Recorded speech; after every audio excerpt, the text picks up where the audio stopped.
the belt's gonna travel back to Ukraine, home. Charlotte Daly of Male Sport Boxing. I'm joined by Alex Krassyuk. How are you, Alex? Hi, nice and delighted to be here back in London again. Come on. Excited for what is about to be said in this press conference this evening. You know what? First thing I was surprised is to see Tyson Fury here. So it means that he turned up and the fight is going on. I mean, it's happening. That's amazing. Yeah, that's amazing. It's not really happening itself, but at least we are one step closer to it. And in terms of getting that fight over the line, like I've spoken to you so many times about will it happen, when will it happen, when will the date be? We've finally got a date confirmed. It's happening in February. Right. Do you feel confident now that that's it? We're done, we're on the home straight, the fight is happening? No, not at all. My confidence will grow higher after I hear the bell for the first round. That's the time I'm gonna start believing that it's happening. Before that, I've been in boxing for too long, you know.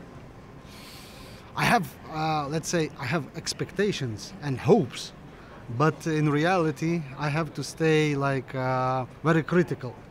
Does that not frustrate you though, that something has been arranged and something has been agreed, but then there's always that chance of it not happening? I mean, I think before the Ngannou fight, Tyson was saying that he was going to sue you guys if it didn't happen in December. So does it not frustrate you that it's one way and then the other? Listen, I mentioned before, Tyson, we call him friendly random thought generator. So that suing us was one of his random thoughts. We are flexible. We want this fight to happen. We've been chasing it for so long. I mean, almost 2 years, even more than 2 years. We've been chasing the man or the fight. I don't know, because Usyk's objective is to become the undisputed, and we need Tyson because he's WBC champion, the one belt that's still pending. So, saying all that, at the end of the day, February 17th is the crucial date for both, for Tyson, no matter what he says, and for Usyk. He's focused, he's concentrated, he's already training hard. But, you know, we've been witnessing so many fights being cancelled on a late notice. So I really hope it happens. I really hope it goes. And let's stay positive and pray. We certainly hope it does happen. Now, before we talk about Usyk's preparations for the fight, I just spoke to Tyson Fury and he said that it took 2 days just to put all of this together, to negotiate the terms, just 2 days. Is that right? Is that how quick it was? No. It's not right. It took 15-20 minutes, actually. Okay. I tell you why, again. Spencer, who's his manager, Warren, Frank and George, myself and Usyk, we were together.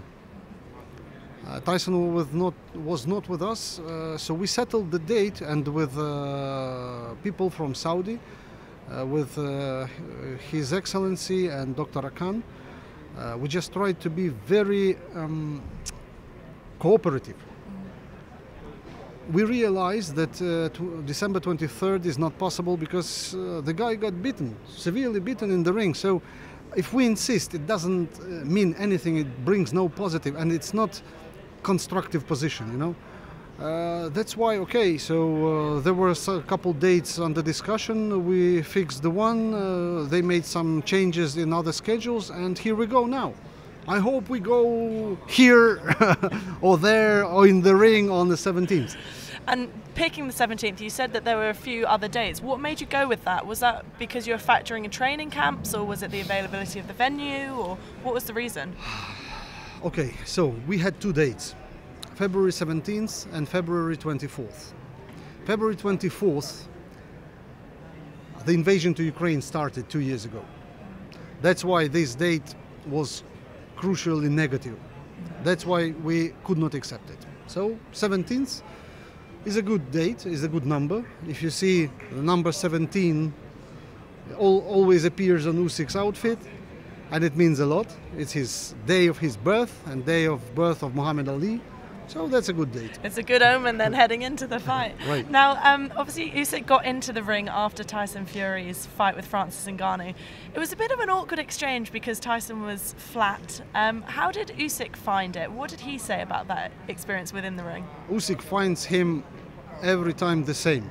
I mean, no matter if Tyson is flat or on fire, if he's noisy or silent, he treats him with respect, with honor, like he normally treats his opponents. No emotions. Unless you bring emotions to the ring, when you bring emotions to the ring, you normally lose, and that's not a good thing to do. So he's got to stay cool-headed, calm, collected. As always. Now, we did see them have a little interaction earlier. You know, they always love back and forth. We heard Tyson Fury calling him a sausage every time. Does he find that stuff funny? Does it irritate him? Does he mind it? It's an entertainment. We are working in the entertainment business. We have to attract the attention of people. The more people we attract, the better for everything. The better is for our sports. Of course, some things are not good. Some things I don't like. When it goes rude, especially American style, when it goes to some, conflicts on the weigh-in or the press conference. But at the end of the day, it has to pay off. Usyk was never negative towards his opponents. He always stays respectful. Mm-hmm. And I don't think anything may make him change his mind. Does it frustrate him when the likes of John steps in and, press conferences, normally John steals the show as such sometimes? I'll take care of John myself. Maybe we can see you guys on the undercard, maybe. My father taught me never punch an old man. And how are Usyk's preparations going, considering it's, round the corner as such? And I know it's still February, but he's back in camp now, training away? It never stopped. It never stopped. His team is here. His trainer is here. His manager is here. So even being here in London for the press conference, he stays in a schedule. Mm-hmm. Yeah. So he's training. We set up a nice camp in Spain. So he came here from, actually not from Spain, but he came here from WBC convention in Tashkent. Mm-hmm. But then we travel back to the training camp. And I spoke to Tyson and he said that he's not looking to just beat Usyk, he wants to knock him out. How do you prepare for a man like Tyson when he wants to knock someone out? What's the difference between Tyson and all other 20 opponents that we had before? Everyone wants to knock out his opponent. It's normal, it's natural for a fighter before he goes in the ring. The question is whether he's capable of doing this. Mm-hmm. And that's normally, the answer is normally we watch on TV on pay-per-view. Mm-hmm. And he said that he doesn't believe in the fact of, Usyk's body shots being a problem. He said he's not even going to think about trying to hit him to the body. It's all just going to be headshots. Do you think Usyk will be relieved by that? This is smart of him. I tell you why. From the technical point of view, if Tyson Fury starts to look for a body shot of a smaller Usyk, he will open his defense completely, and that might be a crucial point for him. So he's doing smart things, I suggest. And finally, what is your prediction then for the fight? How do you see it unfolding on February 17th? The belt's gonna travel back to Ukraine. Home. Home. Brilliant. Thank you so much for the time. I appreciate it. Thank you.